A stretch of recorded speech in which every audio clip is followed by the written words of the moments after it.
You are listening to Girls, Ghosts, Ghouls, a podcast where three women discuss horror movies from the silent era through the 1970s. You can find us on Facebook, Instagram, YouTube, and Spotify, and Anchor. Good evening, everybody, and welcome to another episode of Girls, Ghosts, Ghouls. And this is Rebecca's birthday episode, and I'm very sorry, Rebecca. So we just looked up movies that were released in January of 1975. Yeah. And let Rebecca pick. So with that, we're gonna just dump this all. Although, truthfully, to be fair, among the lists that we had, I don't know that we had many options. So I just went with, yeah, we are reviewing tonight The Ghoul, which I noticed on Tubi, the title was listed as Return of the Ghoul. Oh, I had Night of the Ghoul. The Night of the Ghoul is what I had too. I think this may be one of those City of the Dead horror hotel things. Yeah, sure, I think also an alternate title was the Thing in the Attic or something along those lines. The Thing in the Attic, yes. Yeah. Hi, Sparks. Please don't knock over my tripod. Which ironically, I am the Thing in the Attic at my house, so there we have it. That's awesome. We need a sign for you. Because you can hang it up at the top of your stairs. Yeah. So there's also a Ghoul that's from the 1930s that has Boris Karloff that sounds much better, but yeah. So I've watched it. I cannot remember what I thought of it. So take that as you will. So it wasn't particularly memorable in a bad way, but not particularly memorable in a good way either. It is. Well, it was not Scream and Scream Again, and I would like to preface, neither is this one. It's not a good movie by any stretch of the imagination, but it is not on that level. So we can at least get that out of the way, because we do have some two decent cast members, Peter Cushing and John Hurt, which I was like, oh, well, this should be interesting. It wasn't. We have an egregious use of British woman playing an Indian woman. Ugh. Yeah. Which I love that actress. She shows up in a lot of British stuff, including a lot of like the Miss Marple kind of things and stuff like that. You know, my weird Agatha Christie addiction. But yeah. But you know me, I don't like the whitewashing. I'm sure in all of England you couldn't find an Indian actress, really. None. Of course, and that was probably any Indian actress would not want to be involved in that any more than anybody would want to be involved in, like, Temple of Doom, because it's not. That was the worst wig, though. The worst her wig. Makeup was awful. They did a terrible job on her makeup. Yeah, it was patchy to keep it up. But that being said, I will say that I thought all the acting was good. Yeah, it just was boring. It's boring. It was good acting. Yeah, as I said to Jenny and Betsy when I started watching it, and that was within the first several minutes, I was like, I'm already struggling to pay attention to this movie. I already didn't like the little society British people. So I thought it was hilarious that it started. I was like, Seth, did this start 13 minutes into a film that we didn't know was happening? That is a very good way to sum that up, because I did feel like we were just dropped into something. Yeah. Because it starts out with her like sneaking up the stairs, like very scared, and she goes past, and then the painting scares her, and I was like, oh no, Johann Strauss. Because it looked like a composer. And then she keeps going, and then there's a man hanging himself, and then she like makes a shocked face, but she does not scream, and then everybody's like, she didn't scream. She won the bet. She didn't scream. She won the bet. Which then introduces us to the annoying character of Angie, who was kind of up there with Nora from House on Haunted Hill with the annoying. I mean, she didn't scream as much, but she was just fucking annoying. Yeah, I was just like, dude, shut up, bitch.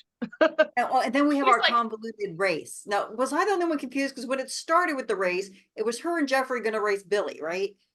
And then all of a sudden, she's in Billy's car racing Jeffrey. And I'm like, I've watched this movie 4 times, trying to catch the parts that I keep zoning out on. I haven't successfully done that, but now I know these people's names. Well, Um, I mean, to start, you have your little society people with their board little society games. And yeah, it was a little unclear as me. And so I was just like, okay, party A is racing party B. Let's go on. I think the original was that Billy was supposed to be racing boy two. Really didn't catch his name. Jeffrey. It's Jeffrey. Thank you. Was supposed to be racing Jeffrey. But when she realized that Billy is a pushover and would let her drive the car, she was like, I will drive his car because his car is faster and I will probably win. And she was a daredevil, obviously, and therefore wanted to drive the big fast car with leopard print interior. I'll admit, I kind of like Daphne. Yeah. I liked her. I liked her as a character. She was wild.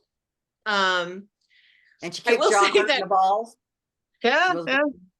I laughed a lot because when we first started into the party and they were all doing the Charleston, this is set in the 1920s. I feel like I should explain this is set in the 1920s. I hadn't read any of the IMDb or anything like that because I like to go into these very, very blind and have no idea what I'm getting into, which I did. Which is why for the first, I don't know, 20 minutes, I had no idea what was happening because I'm like, when is this scary? Are they going to hit someone with a car? Let's hope they hit someone with a car. They didn't. But when it started, I was like, oh, already a better film than The Great Gatsby.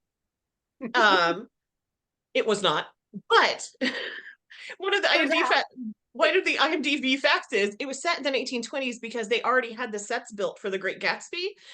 So they just used those sets so they could recycle the sets, and that's why it was set in the 1920s. That is literally the only reason.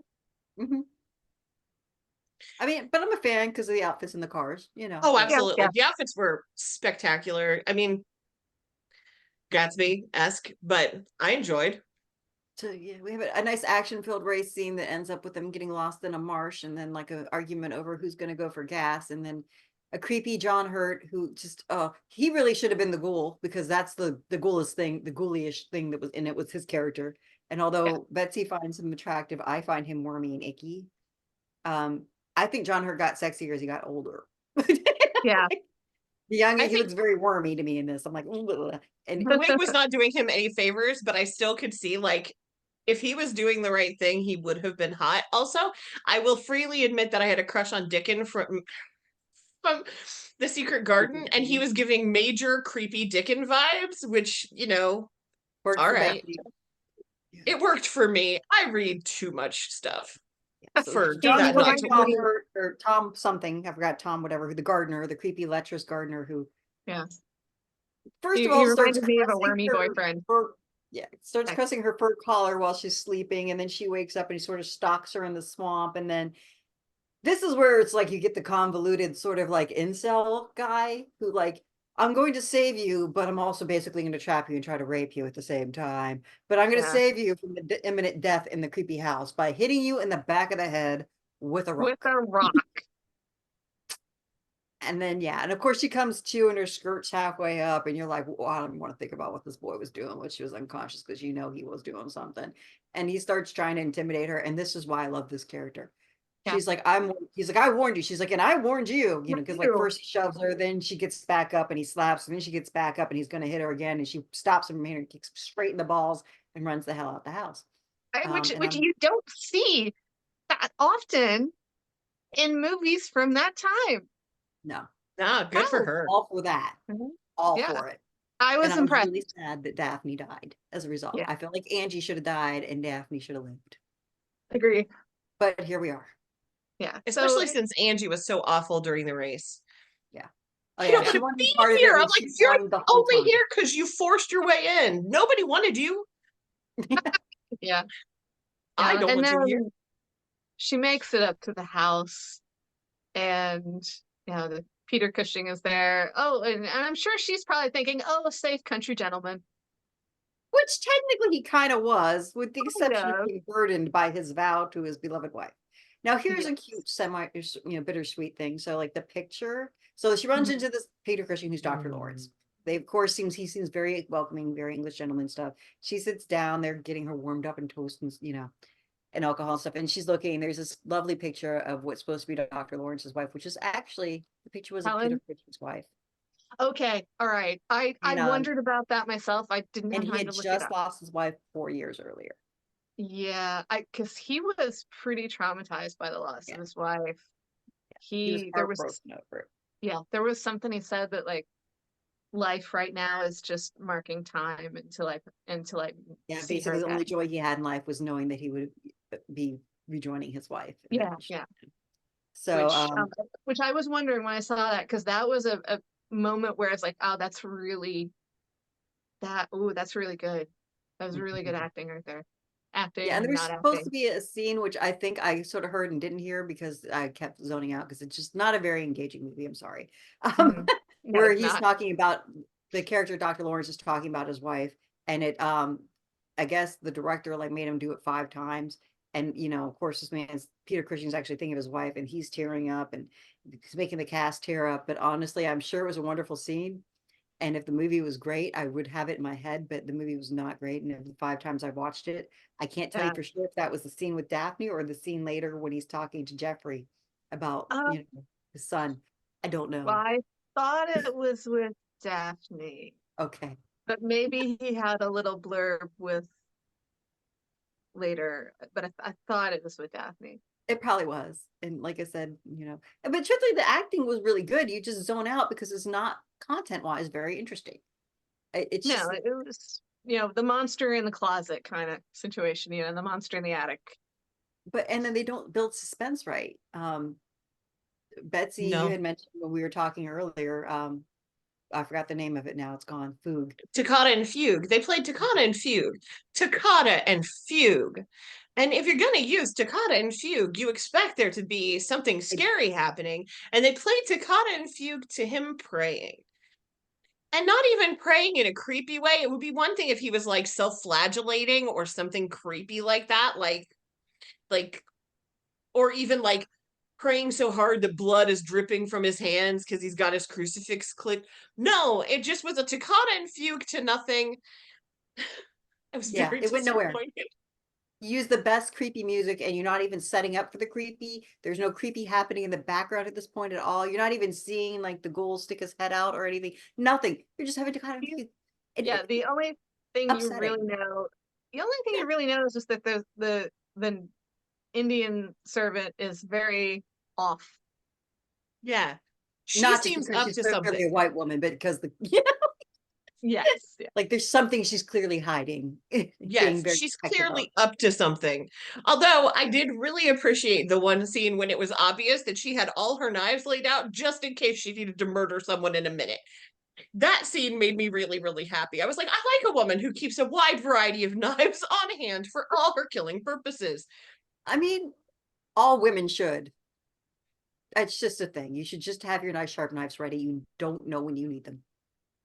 Including I a mean, you may huge not meat need to do the Have cleaver. it. killing, but I you might won't need to need it. help your friend dispose of the body.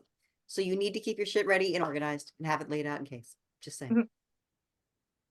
Just made me laugh. But I was like, wow, okay, every knife, you have all the knives just laying on the. Okay, all right, sure, every knife. you know what I loved also? Okay, so they keep mentioning, so at some point Daphne's like, I gotta go find my friend Billy. I don't know, like he should be back at the car now. And of course they persuade her not to, they'll send the gardener. And of course the gardener's creepy ass Tom, John Hurt, right? And like, she doesn't know. It's not like the guy introduced himself to her when he was like being creepy and lecherous. But he Right, like, finally hi, I'm comes in creepy and ass she Tom. sees him and she recognizes him. She starts to say something, but doesn't finish. And I'm like, do you know your dude's a fucking rapist? I don't think I would have. I was disappointed in Daphne at that point. I felt like she should have called out. I mean, we all know nothing good's happening, and she probably was maybe erring on the side of intelligence, going, okay, well, there's something going on. But I don't feel like she really was because she stayed in the house.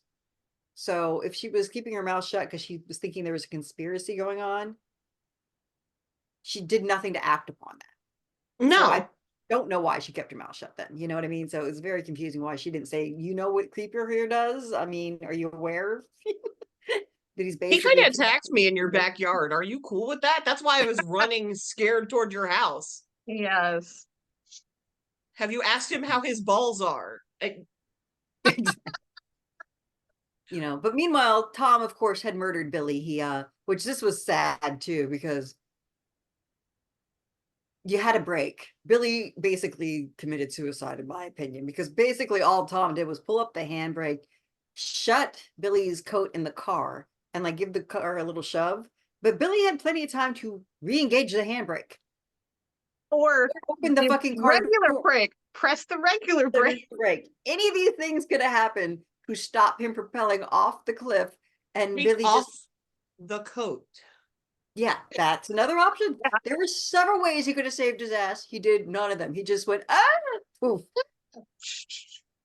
Which makes sense because Billy is Angela's brother, so they're clearly siblings of a like. Yeah, there's a lot of resemblance in the not so much brains part. So that was the demise of poor Billy. Bye, And Billy. the demise of poor Daphne after several hours, I guess, of dozing off on the chair and interesting conversation and a little photograph show. And the Indian woman stealing her necklace literally off her neck. And then being put to bed and making sure that the bug netting was keeping her safe from the Tucking in her bug netting. Eventually we get the ghoul. Finally, the monster is partially revealed. Yes. From odd camera angles. Yes, Okay. some chanting happens, the ghoul comes out.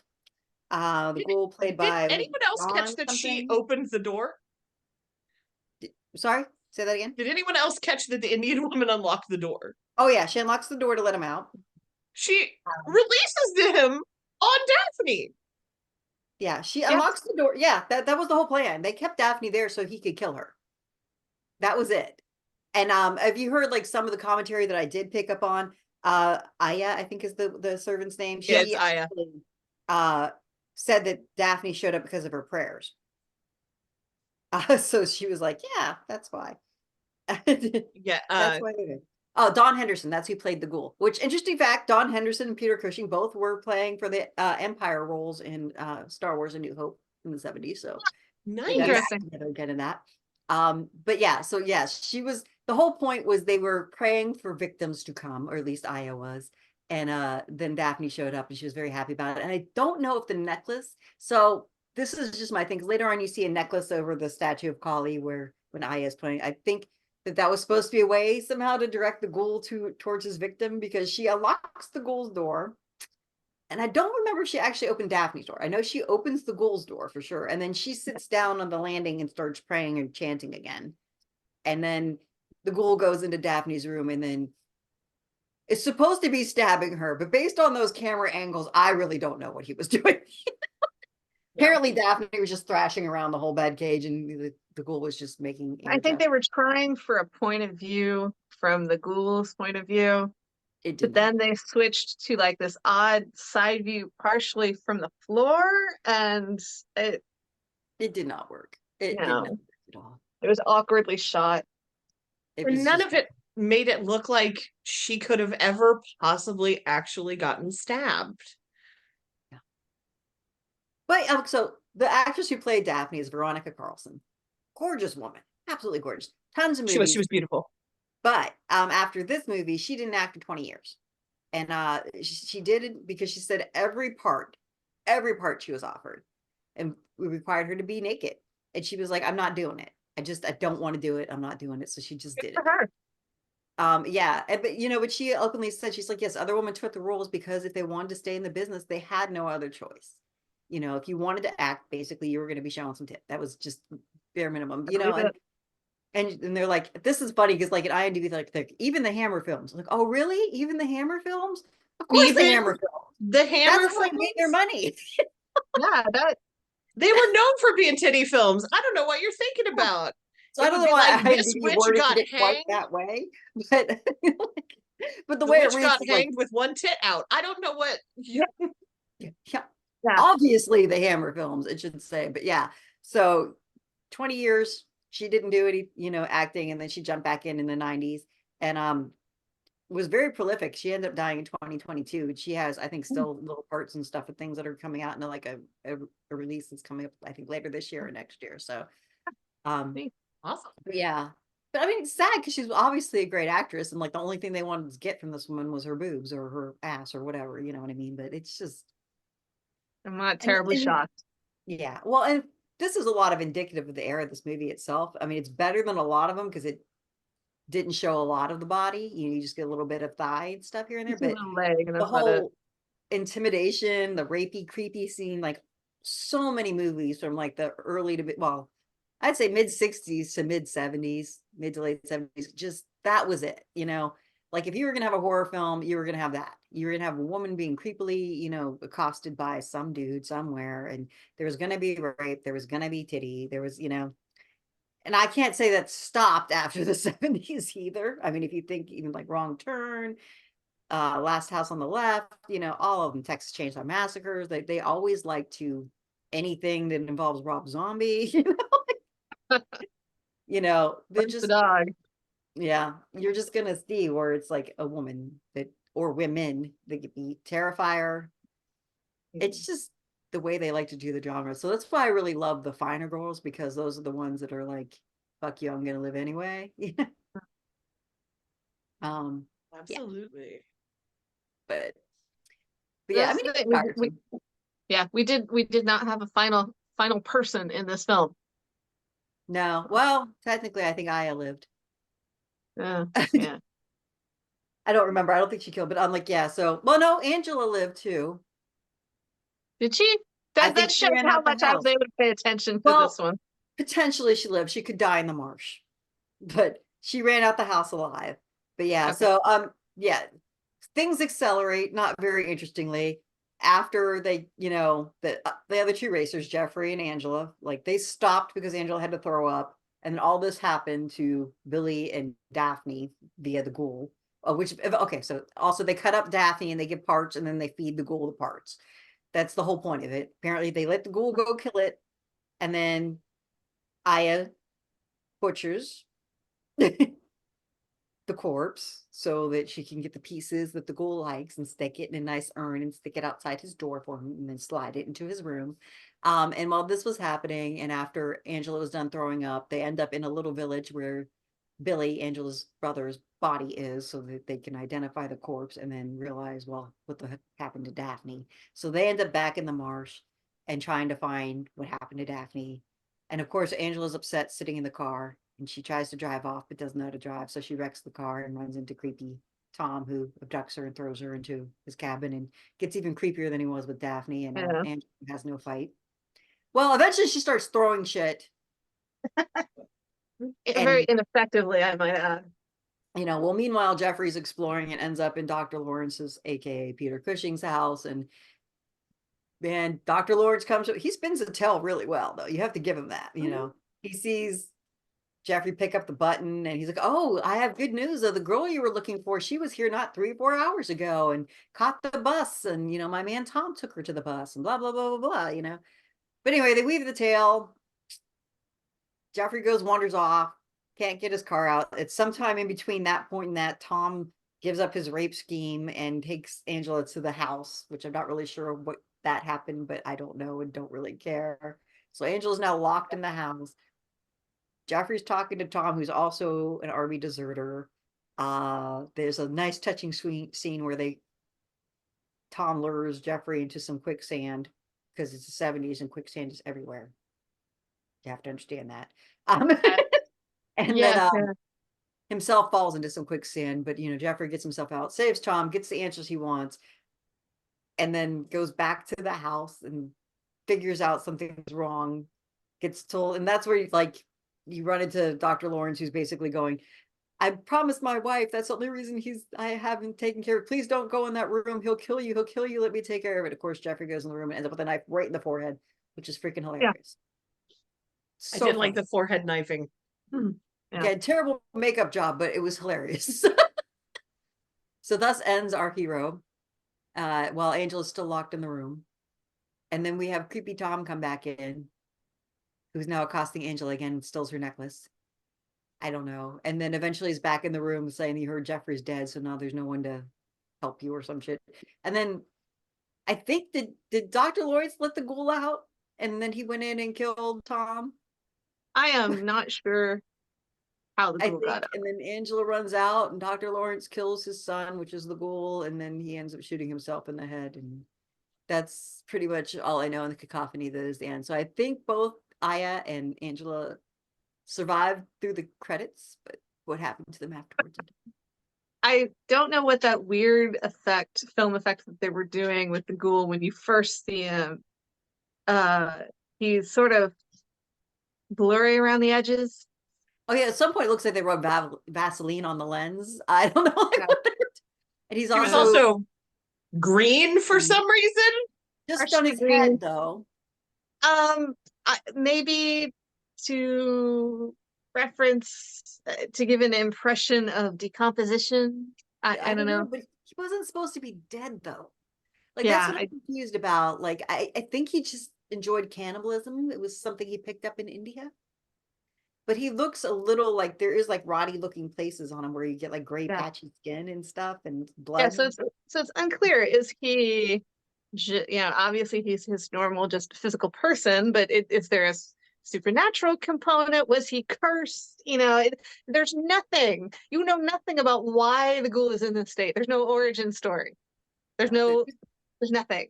Some It vague just is. ramblings of him following somebody that he shouldn't have, that his father was upset about, and then but like it's unclear. Like, did he die and then like they brought him back, and that's what the whole collie thing was supposed to be, which is not what collie Yeah. is. But it was According to all of the descriptions, it's just his crazed, cannibalistic adult son who acquired savage tastes in India. Okay. I'm going to guess he's all gross because when you live on a diet of solidly human flesh, you probably have scurvy. Yeah, and there's also like a certain disease you can get if you eat brains of animals. Prion Yeah. disease. Yeah, there you go, Yep. prion disease. So maybe I'm that's going to guess that he was sick because he just ate people. And just eating people isn't good for you. You need a more balanced diet. Fiber, sir. You need fiber. and vegetables. At least some vegetable in with your people. Eat a Make people vegetable. soup. Drink Fava water. bean. Yeah, gotta have a much more balanced meal. So yeah, it's just not a very So I mean that's kind of it, folks. There's really not much. That is the film. That It's is the monster in the attic in the countryside, So I guess maybe the two they were trying for the gothic feel. I a think weird so. twist on Jane Eyre. Because that's Seth was like, I mean, it kind of like the house and stuff is giving like a House of Usher vibe, but not as good. And I was like, correct. Seth also completely criticized Tom's ability to hold on to a woman. He's like, why did she go straight for the waist and not for her arms? And I was like, because he's very ineffective rapist, Seth. Let's not give him pointers, Seth. Thank you. Right? Like, don't help him. We don't want him to succeed. Whatever. This is a painful movie all over. It just was strange. It was just a strange movie. I can see where it feels like it's one of those where they were like, we have to meet this other movie that's coming out from this company, so let's throw something together. But that's what it felt like. Now, unfortunately, the actors were all pretty good. Yeah, it was good acting. Terrible. Obviously, Peter Cushing and John Hurt, but all of the women, with the exception of Aya, even Aya did a really good job. It's just it was a really shoddy Indian accent. It was the makeup and stuff. That's not her fault, but the makeup and stuff was crap. Not her fault. But also, I'm assuming this is a fairly low budget production. Well, yeah, I mean, I literally saw nothing about the budget. Stuff, Yeah. But yeah, I mean, like I can't fault the acting. I thought all the acting was great, but it was just wild. Bad writing. I think bad writing, just not developing. Have an idea. That's it. And never developing any further than like some basic idea of a plot, but not actually like rounding out the plot so that it makes sense. It's like, I have a plot. It's like they wrote an elevator pitch of a movie just with the elevator pitch and never took it beyond that. Yeah. It's like you knew more about Tom the creepy deserter gardener than you did about anybody else in the movie. And Tom wasn't even, it would have made sense if Tom was the ghoul. I feel like they had an opportunity there to make him sufficiently creepy and just didn't really come across as so. I think maybe what might have been more interesting is if the ghoul in the attic like saved one of the girls from Tom. Like something more interesting than that, because he's supposed to be the bad guy because he's locked in the attic, but then something happens and he saves them. But what ended up happening was this poor girl is surrounded by creeps, because even though Cushing was doing his best to be polite, he was also more than ready to serve her up to his son in the attic. Literally. The hell, dude. Yeah. So, and people were like, he's so torn. I'm like, he was not torn. If he was torn, he would have let her go. He was never going to let her go. He was going to keep her in this house, and he was going to feed her to his son. There was never oh, I feel bad about this, I should let this poor girl go back out and find her people. That was never going to happen. He was always going to serve her to his son. Yeah, So, well, he deliberately sent the gardener to kill Billy. Yeah. right. That was deliberate. It wasn't like he sent Billy to go, or Tom to go find Billy and help him out. He literally was like, no, Tom, go kill Billy. Like, that was the plan. Yeah. So, yeah, Yeah. I have There was a lot wrong with this film. well acted, but not a perfectly developed film. Yeah. Which is unlike some of ones we've had where we're like, I mean, the plot was interesting, but this is acted for crap. This one is there was no plot, but it was really well acted with no plot. I don't think they I even will say outlined just the film. yeah, The writers. Oh. Yeah, I will I'd like to say hear they just threw it together to come out against something else that was similar or something, or that's what I'm to saying. rile some I other think that there variety. must have been something. There was a competition thing happening here. That they were like, we have to get another film, or it was just as simple as we have to get another film out because Yeah. Who knows? Maybe it was one of those things where they're like, okay, you got 24 hours, give us a script. Okay. Oh, Here's an outline. yeah. sure. No, here's just the outline. No, it's just an outline. I will say that Sorry. the fact that I found on IMDb that I thought was really interesting, and other Whovians might find this also interesting. So Peter Cushing definitely played the Doctor in a couple episodes in the 1960s, and then John Hurt, of course, played the Doctor in episodes in 2013 when it was him and Tennant and Matt Smith. But in a weird twist, 5 other actors in this film also were in random episodes of Doctor Who throughout the years. So this film has a huge Doctor Who connection, aside from 2 major doctors being in it. I feel like given the British film industry, that's not too far of a stretch, but it is an interesting point. Well, especially because there weren't that many people in this film. Let's be honest. There was a whole lot of extras, but most of those extras were not credited. So of the credited, I think 5 people who said a word in this film, most of them have done Doctor Who. Yeah.